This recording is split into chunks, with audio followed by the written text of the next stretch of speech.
Well, good morning. I'm Jeff Coleman. And I'm Deborah Pinkerton. Welcome to Morning Light. It's hard to believe, but 5 years ago today, COVID was declared a global pandemic. 5 years. I know.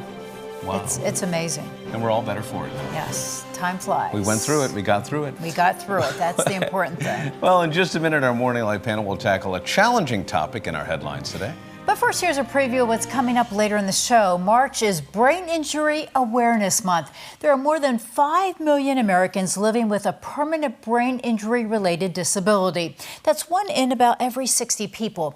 Meet a Pennsylvania singer-songwriter who fought through several traumatic brain injuries to come out on the other side with a message of hope and healing. Cristabelle Braden will also share her single, Count It All Joy. A song rooted deeply in Scripture and a lot of hope. Yeah, absolutely. Well, 42 years ago this very month, President Ronald Reagan delivered a groundbreaking speech at the annual convention of the National Association of Evangelicals. But two words of the text rang out above all others: evil empire, warning pastors in that audience not to ignore facts and history, to see the struggle with atheist states like the Soviet Union as a struggle between right and wrong, good and evil. Of course, weeks of controversy and debate followed. Watch this. Let us be aware that while they preach the supremacy of the state, declare its omnipotence over individual man, and predict its eventual domination of all peoples on the earth, they are the focus of evil in the modern world. So as Russia and its military return to the world stage, support among Americans for ideologies like communism and socialism is growing. It's a strange phenomenon, really, especially among younger. Yeah, absolutely. Citizens, yeah, it is really how they view life. Yeah. Yeah. Well, support for American-style free market capitalism is waning. Few understand the connection between few understand the connection President Reagan made between religious freedom, belief of God, and the ability of humans to flourish. And as more of us debate whether we like or dislike the personality of political leaders, few of us demand to know what they actually believe, be it their worldview or philosophy. Because your worldview eventually will be what guides your decision-making. Yeah. And President Reagan's most significant warning in that speech was a quote from former Soviet spy turned defector Whittaker Chambers. He said, "Marxism, Leninism is actually the second oldest faith, first proclaimed in the Garden of Eden with the words of temptation, 'Ye shall be as gods.'" Can America win against this current surge of communist-led aggression around the world without first understanding how atheist ideologies shape the politics of aggression? As long as there's peace on our shores, can we ignore countries who attempt to keep millions trapped in spiritual darkness? We'll take these questions to the Morning Light panel this morning. And this is a panel that's very equipped for this topic. Yeah. An easy one, right? Easy topic, right? Morning light. Morning light, light topic. Light. So here's how this started. I'm driving home from church, and Charlotte, who is 12, said, "Dad, define communism." This is on the way back from church. And I realized about halfway through the definition that it sounded pretty good. Sharing the wealth, distributing the load, everyone giving, having equality. And then I realized, so what is the fatal flaw in communism? And that is, well, it's the absence of God, right? It's the absence of any accountability, it's any eternal road to this. So going back to this speech, which was panned pretty heavily by commentators at the time, who saw this as warmongering. Also in that speech was President Reagan saying we're not going to do a nuclear freeze at this point. Goal is peace, but we're not going to disarm unilaterally. So take us back to that moment and contrast it, Dave Biser, with this moment today where we're also engaged on the world stage with aggressive China, aggressive Russia, both rooted in an atheist ideology, and then what we used to call the West. Right. I think when you talked about explaining that and what was absent in your definition of communism, it's the thought of a moral compass and the thought of a higher power, or that there is something more out beyond who we are and what we are, and that in itself gives license to those countries in those places to treat people poorly. That's something that as Americans we've always seen as wrong, even though we have engaged in those kinds of practices ourselves. We now look at who we are and recognize that our job is to stay morally on the high ground and present that to the world that we live in, and in so doing help those who are put in positions of degradation because we have not chosen that ground. So I hear that, and I hear the argument that we should be assisting and stopping evil around the world. But then I also hear a pushback, but saying that's not our problem, right? What they do in their country is their problem. The fact that people are dying in some cases by the hundreds of thousands because of a famine or because of an invasion or because of a dictatorship, this is not our problem. That human rights are not a universal idea. Your thoughts, Cynthia? Well, I mean, don't we all care about human rights? Don't we all care about what other countries feel? How are they going to affect us? We talked on yesterday's show about a love letter that we have been provided in the Bible. Yeah. And I think we have to take a look at that. I mean, one God. My God is who I pray to, not the head of a country, the president of a country that says, this is the way that we're going to walk forward. That doesn't mean that I don't pray for other people that are being held down by other regimes. It just means that I think we do have to take a look and say in our hearts, what can we do? The biggest thing that we can do every single day is offer prayer for peace. How do you take this as a filmmaker or writing a script to a story? This is a story right now where all the drama is being taken out of it. And it feels like we've just got pieces on a desk and we're trying to trade and exchange. And you get this, we get that, everybody goes home happy. But what is left out of this dramatic story is the idea that there's a God of the universe, right? That there is good and evil. Yeah, I mean, the story feels fragmented. The cliche that I didn't come up with is history doesn't repeat itself, it just rhymes.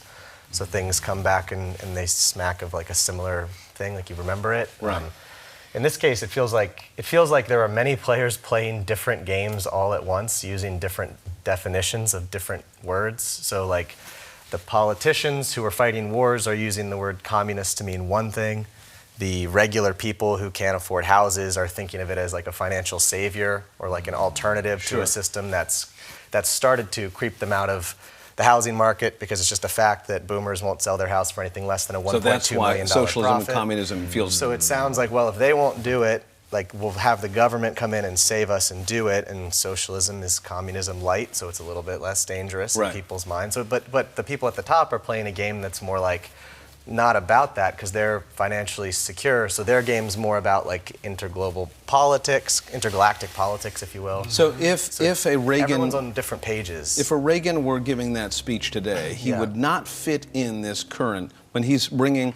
People wouldn't understand what he was C.S. talking Lewis, about. He's bringing scripture, he's bringing, He's talking about morality, which is like a layer, to me, above the financial insecurity and even the bodily insecurity of like war and death. Right. So it's like you have those two things. It's almost like currently it feels like all we can talk about are those two layers.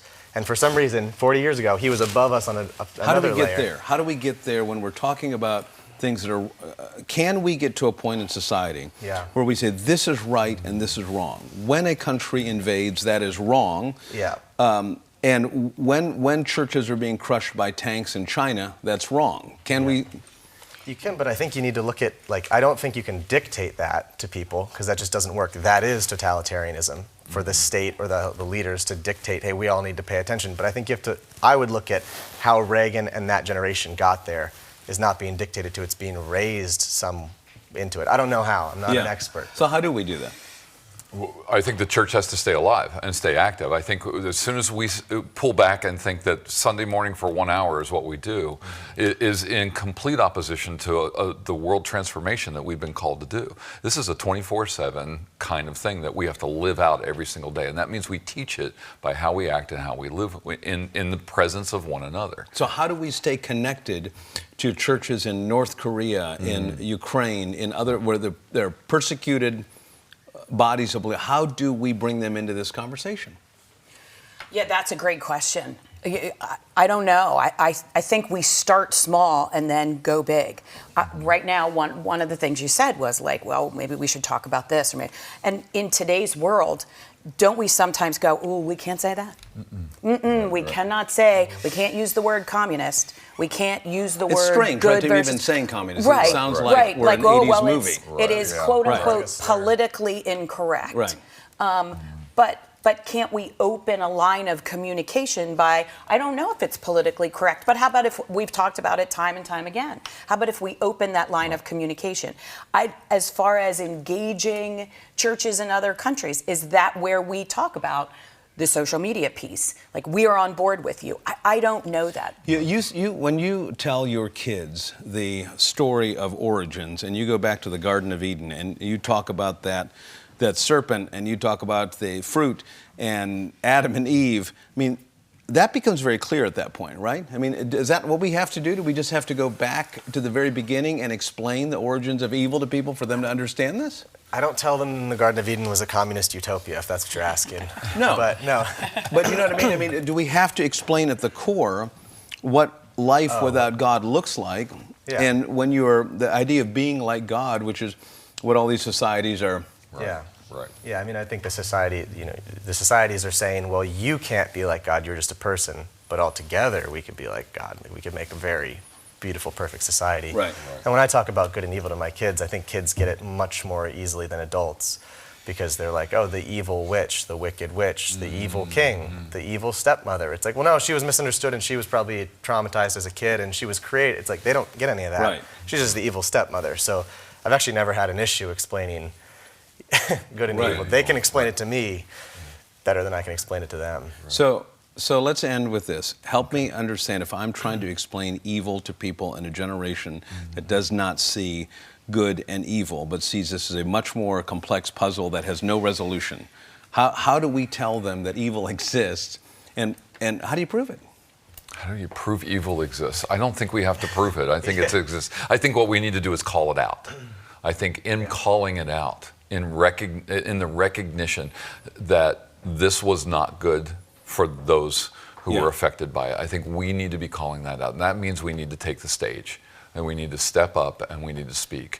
And I think this is more churches, less politicians? Gosh, I would love that. Smaller government, bigger churches. Wouldn't that be great? Okay. I'm in. You know what I hear most nowadays? Yeah. Can I jump in? I have friends who are communist now, like 2025. Yeah. And the thing they say always is, that wasn't real communism. We haven't tried it yet. Wow. So that's the modern thing I hear. All right. So people. Dust off the Evil Empire speech. Google it. Watch it. Still relevant. Read a history book. Yeah. Read a history See book. what elementary school kids say. Yeah. Well, coming up on Morning Light, March is Brain Injury Awareness Month. Up next, we'll introduce you to a Pennsylvania woman who suffered several traumatic brain injuries. She's now using that experience to help others.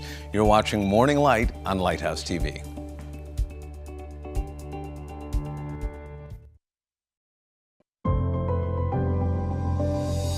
March is Brain Injury Awareness Month. According to Brain Injury Association of America, at least 2.9 million Americans sustain a traumatic brain injury each year. Men and women 75 years and older have the highest rate of TBI-related hospitalizations and deaths. Young people are also at risk for traumatic brain injuries. Pennsylvania singer-songwriter Cristabelle Braden suffered her first TBI at age 14, which led to multiple re-injuries. Cristabelle joins us now to share her story. Thank you for being with us. Thank you so much for having me. Share your journey with us. Sure. When I was 14, as you mentioned, I had a traumatic brain injury which changed my entire life.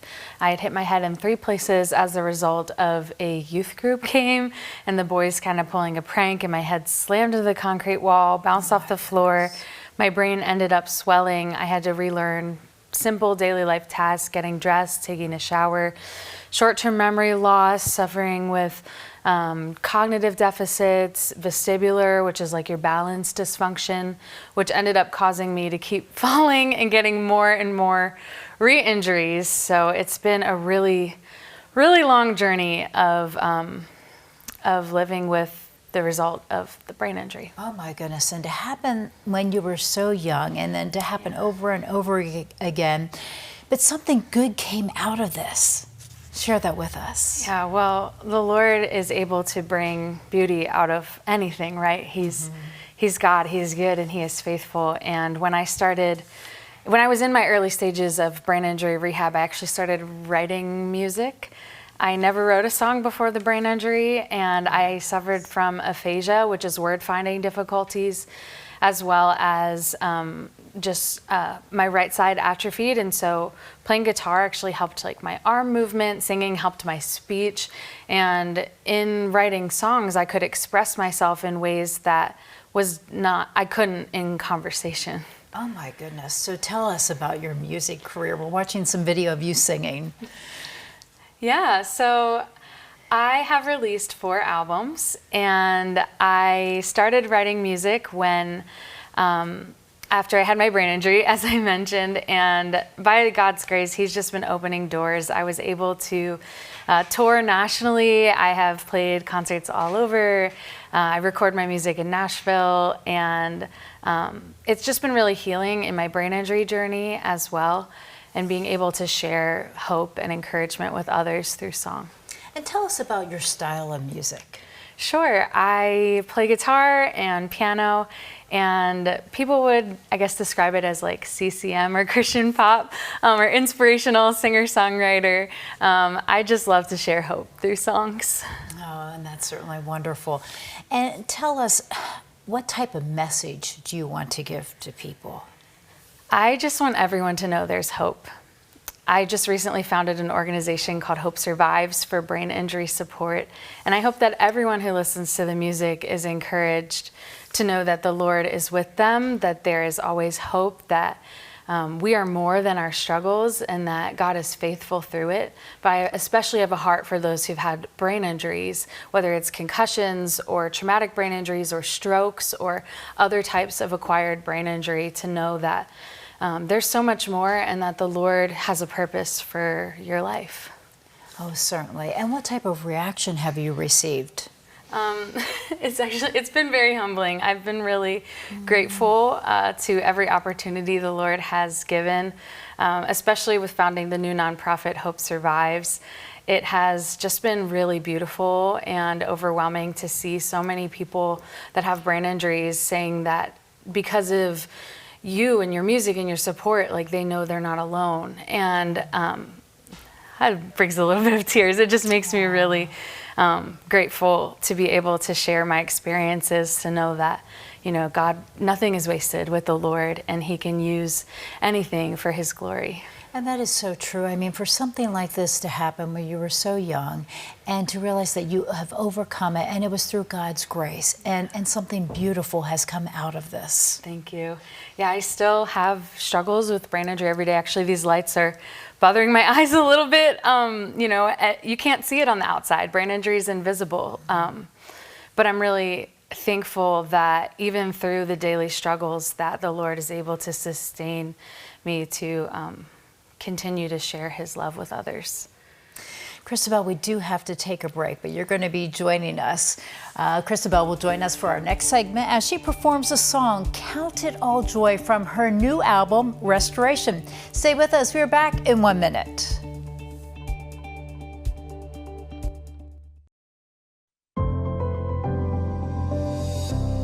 Welcome back. In our last segment, singer-songwriter Cristabelle Braden shared her traumatic brain injury journey with us. Now she will share her single, Count It All Joy, from her latest album, Restoration.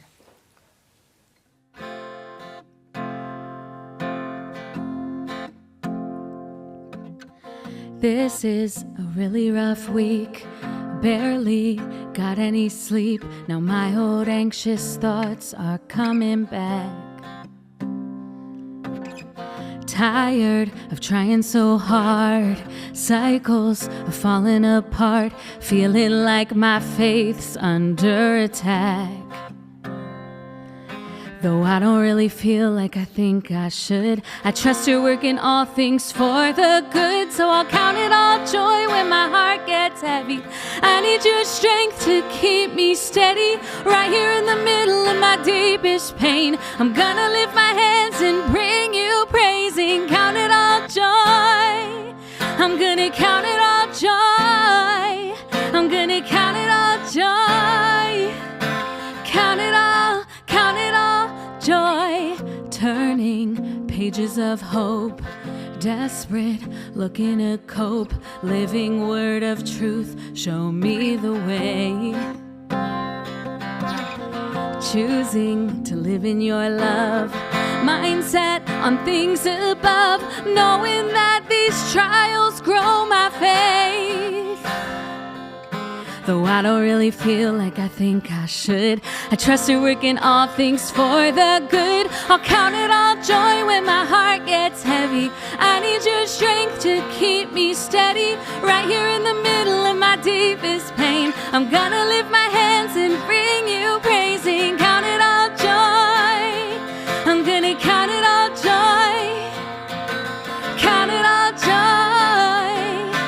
Count it all joy. If life doesn't happen in the way I think it should, if it's still hard tomorrow, I believe that you're still good. I might never get why you're allowing all this pain, but I know you love me, and I know you never change. What if every struggle is the birth of something new? And what if when I suffer, I'm a little more like you? If the only thing I'm looking for is circumstances changing, I might miss the miracle of my heart rearranging. So I'll count it all joy. I'm gonna count it all joy. Right here in the middle of my deepest pain, I'm gonna lift my hands and bring you praising. Count it all joy when my heart gets heavy. I need your strength to keep me steady. Right here in the middle of my deepest pain, I'm gonna lift my hands and bring you praising. Count it all joy. I'm gonna count it all joy. Lord, I'll count it all joy. Count it all joy. What a wonderful song. Thank you so much, Cristabelle. Once again, performing Count It All Joy. And Cristabelle will be in concert at Hopewell Church in Elverson, Pennsylvania on Saturday night, and it will be live streamed. For more information about her tour or music, go to CristabelleBraden.com. Stay with us. We're back right after the break.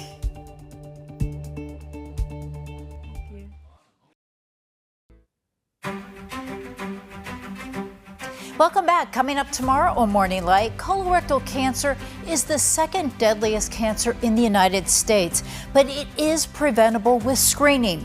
We will talk to a doctor about the signs and symptoms. Plus, meet a Pennsylvania man who was diagnosed with stage 3 colorectal cancer at age 31. He will share how that diagnosis grew his faith.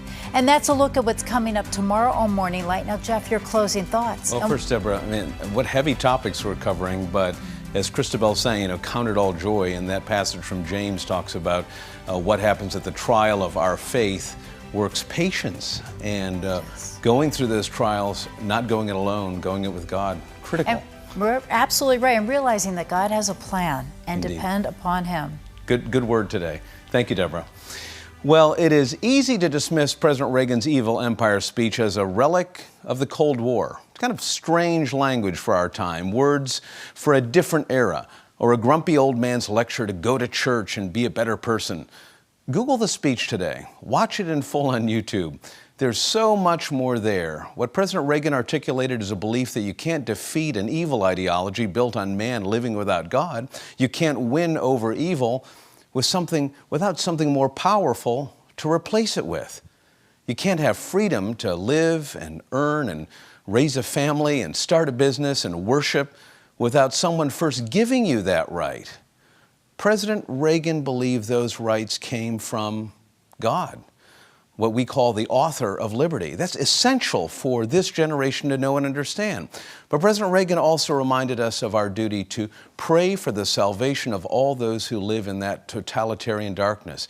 It's easy to make enemies out of people we've never met and may never see, not understanding their culture, or as the panel challenged us, their times, but praying for them, as President Reagan said, that they will discover the joy of knowing God. So yes, oppose evil, be clear, stand for what's right, but pray for a dramatic transformation, a change of heart. That is the power of the gospel we talk about here every morning. That's real hope.